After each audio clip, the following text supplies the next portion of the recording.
உங்களை பார்த்து சொல்லுகிறார், கர்த்தரிடத்தில் மன மகிழ்ச்சியாயிரு, அவர் உன் இருதயத்தின் வேண்டுதல்களை உனக்கு அருள் செய்வார். என் மகனே, என் மகளே, சோர்ந்து போகாத, கலங்காத, பயப்படாத, இந்த மாதம் எப்படி இருக்குமோன்னு சொல்லலாம் அஞ்சாத, நீ மன மகிழ்ச்சியாக இருக்கணும். ஏன் தெரியுமா?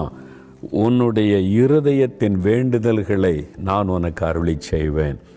உள்ளத்தின் ஆழத்திலிருந்து எனக்கு இது நடந்தால் நல்லது, ஆண்டவர் இப்படி செய்தால் நல்லது, எனக்கு இந்த வாசல் திறந்தால் நல்லது, இந்த காரியத்தில் இப்படி ஆண்டவர் செய்யணுமே, நீ உன் இருதயத்தின் ஆழத்திலிருந்து நீ வேண்டுதல் செய்கிறாய் அல்லவா?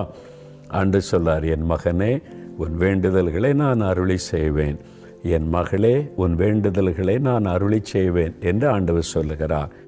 ஆங்கில வேதாகமத்தில் சொல்லப்பட்டிருக்கிறது, I will fulfil your desire, நீ விரும்புகிறதை நான் உனக்கு அருளி செய்வேன் என்பதாய் ஆண்டவர் சொல்லுகிறார்.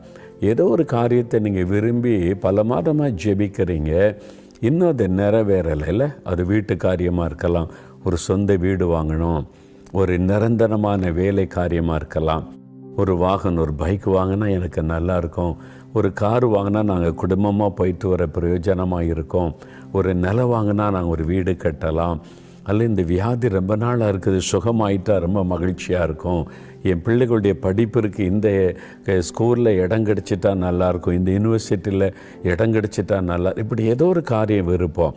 நீங்கள் பல மாதமாக அதற்காக ஆசைப்படுறீங்க, ஜெபிக்கிறீங்க, இன்னும் வாய்க்காத மாதிரி இருக்குதில்ல. ஆண்டவர் சொல்லுகிறார், உன்னுடைய மன விருப்பத்தை நான் உனக்கு அருளி செய்வேன் என்று ஆண்டவர் சொல்லுகிறார்.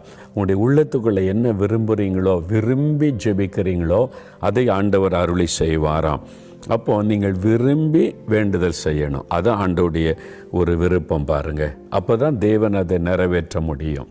சரி, இந்த விரும்புகிற காரியத்தை நம்ம பெற்றுக்கொள்ள என்ன செய்யணும் அப்படின்னு சொல்லி கேட்டால், முதலாவது நீங்கள் என்ன ஆசீர்வாதத்தை ஆண்டவரிடத்தில் கேட்குறீங்களோ அதை முழு இருதயத்தோடு விரும்ப வேண்டும்.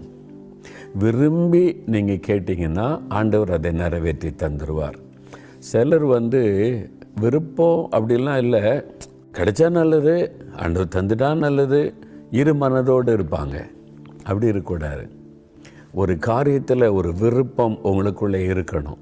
அப்போ தான் தேவன் அதை நிறைவேற்றுவதில் அவருக்கு சந்தோஷம். என் பிள்ளை விரும்பி கேட்குது, நான் அதை செய்து கொடுக்கணும். என் மகள் விருப்பத்தோடு வேண்டுதல் செய்கிறாள், நான் அதை செய்து கொடுக்கணும்.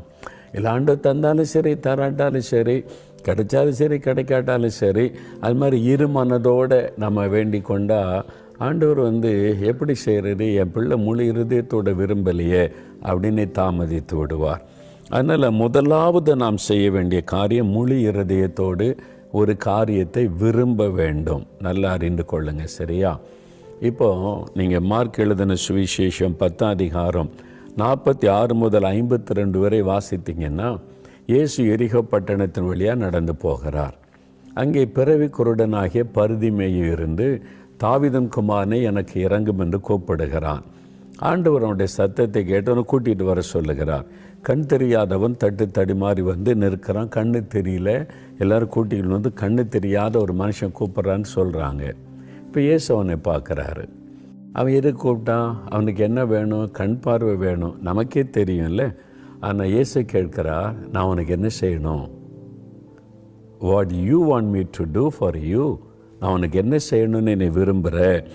51ஆம் வசனம் மார்க்கு 10:51 கேட்குற, உனக்கு என்ன வேணும் நீ கேளு. என்னங்க, அவன் கண்ணு தெரியாதவன், அதுக்கு தானே கூப்பிட்டா, இது எல்லாருக்கும் தெரியுமே. அவன் கேட்கட்டும், அவனுடைய விருப்பம் என்ன? ஒருவேளை எனக்கு கண்டித்து பிச்சைக்காரனாக இருக்கிறேன், நான் பிச்சை எடுக்காமல் இருக்கேன், எனக்கு ஒரு பிஸ்னஸ் வச்சு கொடுத்துருங்க, ஒரு வீடு கட்டி கொடுத்துருங்க, அப்படி கேட்கலாம்ல. அதனால் அவன் என்ன விரும்புகிறான், இப்போ அவனுக்கு என்ன வேணும், அவனுடைய விருப்பம், அதை ஆண்டவர் அறிந்து கொள்ள. இப்போ எனக்கு கண் பார்வை வேணும் ஆண்டவரே. உடனே ஆண்டவர், நீ விரும்புகிறபடி உனக்கு ஆக கடவுள். ஆண்டவர் உடனே செஞ்சிட்டார். அப்போது நீங்கள் விரும்பணும். சிலர் ஜெபிக்க வருவாங்க, பார்த்த உடனே எனக்கு ஒரு ஜெபம் பிரதர்ம்பாங்க. நான் சிலர்கிட்ட கேட்பேன், எதுக்காக ஜெபிக்கணும் அப்படின்னு கேட்டால் 2 நிமிஷம் யோசிப்பாங்க. எதுக்காக ஜெபிக்கணும் அப்படியே யோசித்துட்டு, சரி சும்மா ஒரு ஜெபம் பண்ணுங்களேன்பாங்க. சும்மா